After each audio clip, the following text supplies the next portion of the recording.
In a quiet suburb surrounded by manicured lawns and white picket fences, lived a woman named Sarah. Her days were marked by routine, governed by the rules and decisions of her husband, Richard.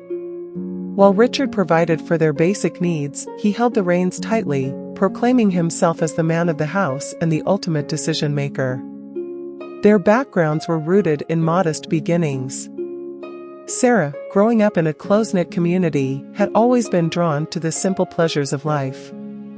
Her parents, though not affluent, instilled in her a sense of wonder and an appreciation for beauty in the everyday. Richard, raised in a more structured environment, learned early on the value of financial stability.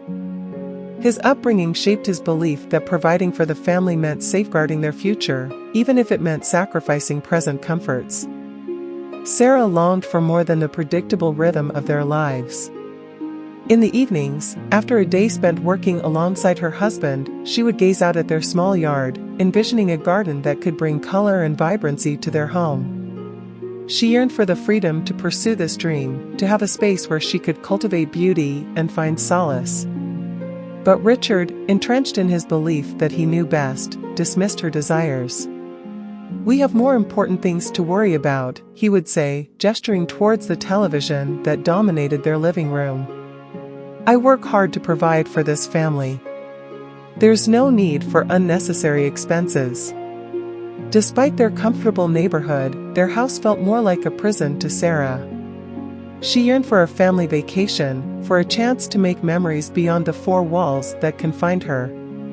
She dreamt of celebrating special occasions in beautiful places, surrounded by the warmth of the sun, creating moments that would last a lifetime. Her desire for a little more, for sunshine and freedom, became a source of conflict in their home. Richard staunchly believed in saving every penny for their son's education and their future. While Sarah understood the importance of financial security, she couldn't shake the feeling that life was passing her by, that the very essence of living was slipping through her fingers. One day, as she walked through the neighborhood and stumbled upon a quaint garden center, inspiration struck. Determined to carve out a space of her own, she used her own money, saved in secret, to buy a few small plants and gardening supplies. In the quiet moments of the day, she transformed a neglected corner of their yard into a burst of color and life. As the garden bloomed, so did a newfound sense of empowerment within Sarah. The act of tending to her little flower gave her a taste of the freedom she longed for. It was a sanctuary, a small haven of joy amidst the constraints of her daily life. When Richard discovered her secret garden, an initial storm of anger passed. However, seeing the joy it brought to Sarah, he began to reconsider.